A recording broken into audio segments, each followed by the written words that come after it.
America, Israel आणि Iran यांच्यामध्ये सुरू असलेल्या युद्धादरम्यान मोठी बातमी समोर आलेली आहे ती म्हणजे अमेरिका इस्रायलने केलेल्या हल्ल्यामध्ये इराणचे सर्वोच्च नेते अयातुल्ला अली खामेनी यांचा मृत्यू। सर्वात आधी अमेरिकेचे अध्यक्ष डोनाल्ड ट्रम्प यांनी खामेनींचा मृत्यू झाल्याचं जाहीर केलं। अमेरिकी मीडियाच्या दाव्यानुसार खामेनींच्या घरातील 4 सदस्यांचाही मृत्यू झालेला आहे आणि त्यामध्ये त्यांची सून, मुलगी, नात आणि जावई हे मारले गेल्याचा दावा अमेरिकेच्या मीडियाने केला। तर खामेनींचा मृतदेह सापडल्याची माहिती इस्रायलच्या वरिष्ठ अधिकाऱ्यांनी दिलेली होती आणि आता इराणच्या प्रेस टीव्हीने देखील खामेनींचा मृत्यू झाल्याची बातमी दिली आहे। खामेनींच्या मृत्यूमुळे इराणमध्ये 40 दिवसांचा शोक आता जाहीर करण्यात आला आहे।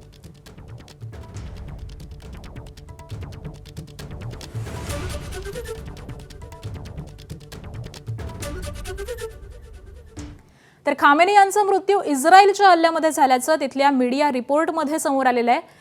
त्यांना नेमकं कसं मारण्यात आलेलं आहे आपण ग्राफिक्सच्या माध्यमातून जाणून घेऊयात। तर खामेनींचे सुरक्षा सल्लागार अली शमखानी हे टार्गेटवरती होते। शमखानी हे खामेनींच्या भेटीसाठी पोहोचताच इस्रायलचा मिसाईल हल्ला झाला। बैठकीच्या ठिकाणीच नेमकी मिसाईल ही डागण्यात आली आणि यामध्ये खामेनींचा मृत्यू झालेला आहे।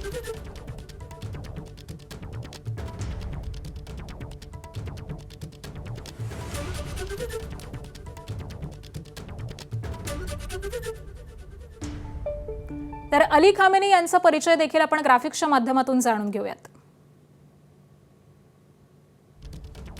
1989 पासून अयातुल्ला सय्यद अली खामेनी हे इराणचे सर्वोच्च नेते होते। इराणच्या सैन्य, न्यायपालिका, परराष्ट्र धोरणासह महत्त्वाच्या निर्णयांवरती त्यांचं नियंत्रण होतं। 1979च्या इस्लामिक क्रांतीमध्ये खामेनींची महत्त्वाची अशी भूमिका होती। 1981 ते 1989 या काळामध्ये इराणचे ते अध्यक्ष होते। 1989 मध्ये अयातुल्ला रुहोल्ला खामेनींच्या मृत्यूनंतर खामेनी हे सर्वोच्च नेते बनले। खामेनींचे पूर्वज हे मूळचे उत्तर प्रदेशच्या बाराबंकी जिल्ह्यातील किंतूर गावचे आहेत। 1800च्या दशकामध्ये खामेनींचे वंशज हे भारतामधून इराणमध्ये गेलेले होते। अमेरिका, इस्रायल यांच्या विरोधामध्ये टोकाची अशी त्यांची भूमिका होती। त्यांच्या कारकिर्दीमध्ये इराणचा अणु कार्यक्रम राबवला, त्याबरोबरच पश्चिम आशियातील प्रभाव हा कमालीचा वाढला।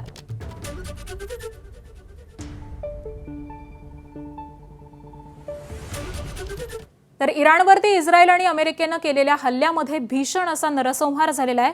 खुद्द सर्व खामेनी कुटुंबातल्या 4 मारले गेलेले आहेत आणि एवढंच नाही तर त्यांच्यासह इराणचे कित्येक वरिष्ठ लष्करी नेते, खामेनींचे सल्लागार, लष्कर प्रमुख, गुप्तहेर हे देखील मारले गेलेले आहेत आणि त्यामुळे इराणच्या विद्यमान राजवटीचं अक्षरशः कंबरडं हे मोडलं गेलंय।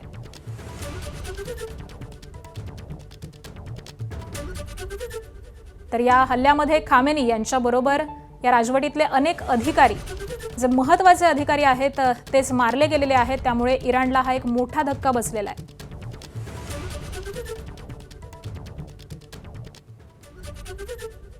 अमेरिका, इस्रायल हल्ल्यामध्ये इराणचे सर्वोच्च नेते अयातुल्ला अली खामेनी यांच्या मृत्यूनंतर आता त्यांचा उत्तराधिकारी कोण असा सवाल उपस्थित झालाय। खामेनींच्या जवळच्या सल्लागारांना गार्डियन काउन्सिल असं म्हटलं जातं, मात्र शनिवारी झालेल्या हल्ल्यानंतर या गार्डियन काउन्सिलमधले किती जण हे जिवंत आहेत याचबाबत शंका आहे। 86 वर्षांच्या खामेनींनी अजून आपल्या उत्तराधिकाऱ्याची घोषणाही केलेली नव्हती। याआधी खामेनींचा मुलगा हा मोस्तबा खामेनींच्या नावाची प्रामुख्याने चर्चा होती आणि त्याशिवाय इस्लामिक रिपब्लिकचे संस्थापक रुहुल्लाह खोमेनींचा नातू हसन खोमेनी आणि इतर मौलवी यांचं देखील नाव हे सध्या चर्चेमध्ये आहे।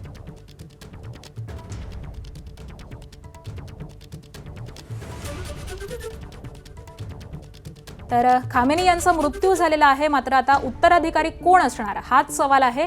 तर कोणाची नावं नेमकी चर्चेत आहेत आपण पाहूयात। मोस्तबा खामेनी, खामेनींचा मुलगा, हसन खोमेनी, रुहुल्लाह खोमेनींचा नातू, त्याचबरोबर अली रेजा अराफी, वरिष्ठ मौलवी आहेत ते, यांची नावं ही वारसदार म्हणून सध्या चर्चेमध्ये आहेत।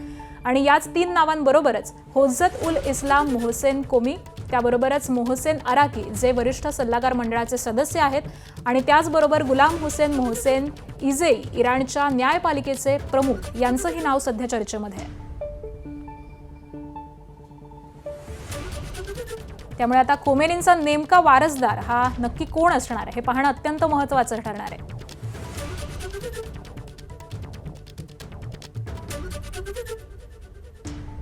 खरं तर खामेनींच्या मृत्यूनंतर इराणनं जोरदार असं प्रत्युत्तर देण्यास देखील सुरुवात केलेली आहे. अमेरिकेच्या वेगवेगळ्या तळांवरती इराणनं जोरदार असे हवाई हल्ले चढवलेले आहेत. ड्रोनच्या माध्यमामधून हे हल्ले होत आहेत. मात्र याच वेळी आता नेमका वारसदार कोण असणार हा प्रश्न देखील उद्भवलेला आहे.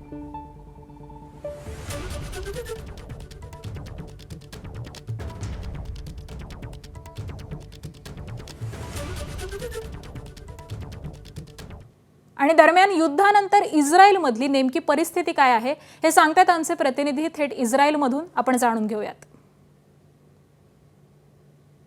देखिए, ईरान की तरफ से बड़े दावे यहां पर किए जा रहे हैं. इजराइल और अमेरिका को लगातार ईरान की तरफ से चेतावनी दी जा रही है कि खामनेई की मौत का बदला ईरान लेगा, लेकिन किस तरह से लेगा ये अभी नहीं ईरान की तरफ से बताया जा रहा है. पर जो पश्चिम एशिया में कई अमेरिका के बेस हैं उनको टारगेट करने की कोशिश ईरान की तरफ से की जा रही है. अमेरिकन बेसिस को टारगेट करने का मतलब यह है कि सीधे तौर पर अमेरिका को चुनौती देना और अमेरिका के इस पूरे साम्राज्य पर ही प्रश्न चिन्ह खड़ा कर देना, और ईरान वही काम यहां पर करता हुआ नजर आ रहा है. यानी सीधे तौर पर ईरान का जो मौजूदा शासन है खामनेई के नीचे का, वो भी अमेरिका के सामने घुटने टेकने को तैयार नहीं दिखाई दे रहा है. वो यहां पर अब पलटवार करने की तैयारी कर रहा है. इजराइल और अमेरिका को चेतावनी दे रहा है. इसके साथ ही साथ अमेरिका और इजराइल ने भी ईरान को बार बार ये चेतावनी दी है कि अब जो वहां की मिलिट्री है वो सरेंडर कर दे, इससे ज्यादा ना वो लड़े, और अगर वो सरेंडर इस वक्त नहीं करते तो आगे उसे ये मौका नहीं मिलेगा. अमेरिका और इजराइल और बड़ा हमला ईरान पर करेंगे जिसमें ईरान को बड़ा नुकसान होगा. और ईरान में तख्ता पलट ही अमेरिका और इजराइल का इस वक्त का सबसे बड़ा मोटिव नजर आ रहा है कि जब तक ईरान में तख्ता पलट नहीं होता है तब तक ये युद्ध जो है ये रुकने का नाम नहीं लेगा. राष्ट्रपति ट्रंप के बयानों से फिलहाल यह अंदाजा लगाया जा सकता है. देखना यही है कि राष्ट्रपति ट्रंप कब तक इस युद्ध को आगे बढ़ाते हैं और कितना लंबा यह युद्ध चलेगा, क्योंकि राष्ट्रपति ट्रंप बार बार ये कह रहे हैं कि उनके पास वो नाम है जो ईरान की सत्ता में वापसी कर सकता है. उस नाम का खुलासा उन्होंने नहीं किया है. क्या वो रजा पहलवी होंगे या फिर ईरानी शासन का ही कोई ऐसा व्यक्ति होगा जिसने अमेरिका की मदद की हो, यह देखने वाली बात होगी. काफी महत्वपूर्ण बात होगी कि राष्ट्रपति ट्रंप कैसे ईरान में आगे बढ़ते हैं. एशिया के जो देश हैं वो ये चाहेंगे कि ये तनाव कम हो. खासतौर पर यूएई की अगर हम बात कर लें या बहरीन की बात करें, कुवैत, कतर, और वैसे भी अगर हम देखें ओमान लगातार अमेरिका और ईरान के बीच में मध्यस्थता कराने का प्रयास कर रहा था. ओमान के विदेश मंत्री उन बैठकों में मौजूद थे. तो ये कोशिश हो सकती है कि बैकडोर से बातचीत की कोशिश हो, क्योंकि खामनेई की मौत हो चुकी है. लेकिन अमेरिका अपने 2-3 मुद्दों पर बिल्कुल अडिग रहेगा जो हमें अब तक की संभावना दिखाई दे रही है. पहला ये कि वो नया शासन ईरान में लाना चाहता है, और राष्ट्रपति ट्रंप ने अमेरिकन चैनल को दिए एक फोनो इंटरव्यू में यह कहा था कि उन्होंने नाम तय कर लिया है. वो अभी नहीं बताएंगे कि ईरान में किसे वो बिठाना चाह रहे हैं. तो सबसे पहला शासन में बदलाव अमेरिका करना चाहता है, और दूसरा जो कोई भी शासन में आएगा वो परमाणु कार्यक्रम की बात हो या फिर मिसाइल जो कार्यक्रम है ईरान के उन पर रोक लगाए. ये 2-3 प्रमुख मुद्दे अमेरिका और इजराइल की तरफ से रहेंगे. तो देखना यह होगा कि अगर बैकडोर चैनल से कोई बातचीत शुरू भी होती है तो क्या इन 3 मुद्दों पर ईरान का जो मौजूदा शासन है वो मानता है या नहीं मानता है. क्योंकि अब तक तो ईरान की तरफ से बड़ी धमकी दी जा रही है.